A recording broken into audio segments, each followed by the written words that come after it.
Hello everyone, Jurassic Man here, and today we're going to be taking a look at the um Eocarcharia, the fuzzy dinosaur.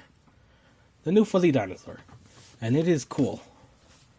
Now, I'm not very knowledgeable in all kinds of dinosaurs. I mean, some dinosaurs I do know very well, besides the obvious ones like Stegosaurus, and T-Rex.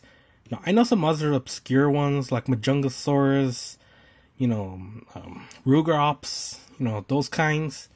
I know some of them, but there's some that are really obscure that I do not know still. Like this one.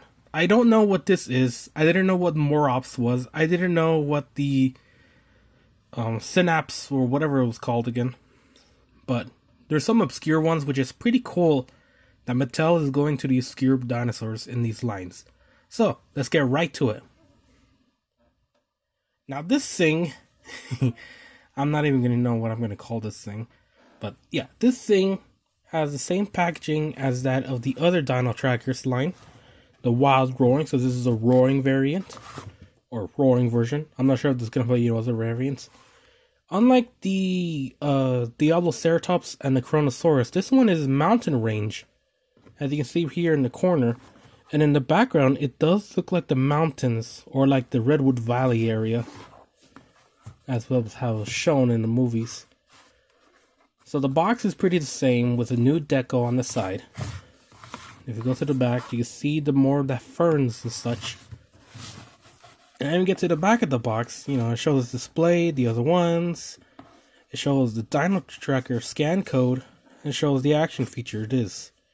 Now, I'm not sure if this is the one that's been making a lot of noise, even just touching it in the box. I'm pretty sure it's the other one, but yeah, let's get this thing right out.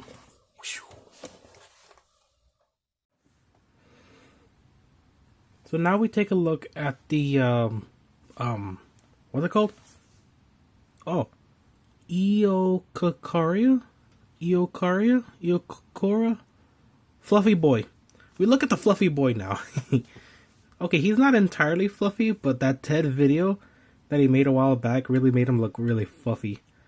Okay, so Eocarcharia, or this guy right here, is a very unique dinosaur they put into their list. I never heard of this one before. Frankly, I really don't know how to describe it. I mean, is it accurate? Is it inaccurate? What I can say is that it does look really nice, and it is an awesome figure to have in a collection because now we have more feathered dinosaurs, which is cool. Now they're putting more feathered dinosaurs into the toy line, which I really love, and I hope they put more. I know they made one for the that one raptor, the giant raptor, this one. Okay, that thing is really loud, but yes, they made one for the Mega Raptor right here. And it has nice sporting feathers right here. And of course on the tail. And of course there's the Ceratosaurus itself. And that thing already has enough feathers as is. So, what can I say that I don't really know what everyone else really said? I really like it. I like it. I like the color scheme it has on it. Although I do wish the feathers are spouted more with paint, and of course the feet have no paint as well. The tail back here has paint, which is pretty interesting. When you think about that, it is good that they added paint into this, because now, it gives a form to it. It looks like it's part of the Arctic, which I think this was, or was it a mountain? I don't know, I threw away the box already. But, judging from the colors already and the style it has, I really like what they did here. Especially that little red mohawk on the back. They always love doing those. And of course the red around the eye that makes the eye look more intimidating, but also blends in well. Teeth. Oh, and this guy's noisy. The teeth and mouth on these newer figures are awesome too.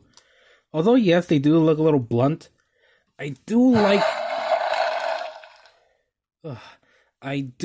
the coloration it has on it, and how formal it looks when it closes its mouth. It doesn't look derpy at all. Yes, the teeth are there, but what can you do?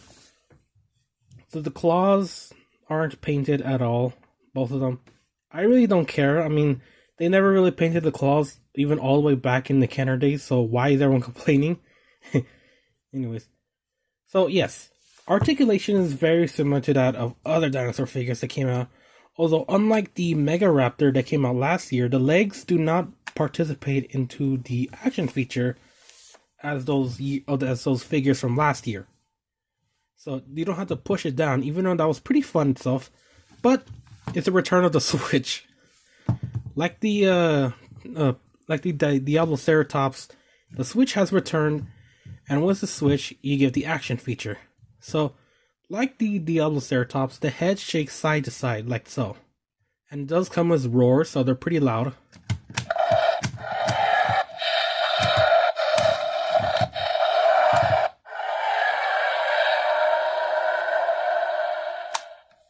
And I do gotta say, I like the roars. They're not the generic T-Rex and Indominus that they used back in 2018.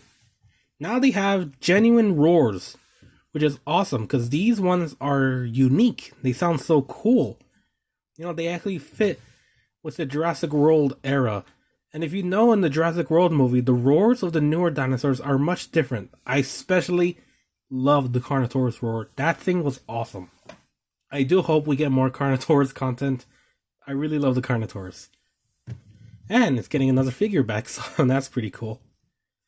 So yeah, it has some roars along with this action feature. If there's one thing I don't like about this thing, what do I not like about it? It's really hard to not like some of these newer figures, because then you get real attached to it first, and then later on you see his faults. I guess the one fault will have to be that leg back there. It looks like they, I don't know, the other leg doesn't have that, but mine does. I don't know if everyone else has that, but it's a little distracting when this is the side you see out of the box. Although this side looks pretty good too. You don't really get a full view of that stomach area. It's just that. But before we get to comparisons, let's get to the scan code. So you guys can get the codes. Okay. If I focus. There we go. Now you guys got the code. And let's get to comparisons. Here's a comparison of the Eocarcharia, I think, with the Rajasaurus from last year. I like to compare these two because they feel very similar. Not in the same family, I believe. I think they're in different families. But overall, I do like how aesthetically close they are. They come into like the same era, the same brand. Of course, people are going to say it doesn't look Jurassic. It's, of course, but, the toys itself are pretty cool as well. They're very compatible with one another. They have that nice style that just fits well with these figures. Here's a comparison of the Megaraptor we just compared earlier. I do like how they fit well, and I do like how the Megaraptor just looks so cool next to this. Sort of like, this is an animal you see in the Arabs, and that's an animal you see in the Arctics. Pretty cool. And right here we have a comparison of the Diabloceratops with the Eocarcharia. And of course, let's add Ian Malcolm to it as our human figures, because I have no idea where Grant is. He's probably somewhere. But yeah, compared to each other, they look pretty well, and that's pretty cool. So what score would I give the Eocarcharia, or whatever this thing is? The lovely boy.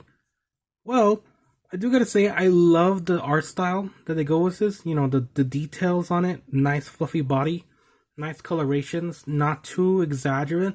And also very fitting to its region. My only problem is that, we're gonna have more of these in the future. And I really hope that the feathers on these look more and more good. And they don't stop.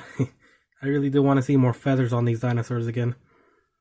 So I would give it a 5 out of 5. It's pretty good. You guys can probably find this in Target or Walmart. I think Target has them already in stock in areas. That's where I got mines. So you better look out. I don't know about you, those in your nationals. Good luck with that.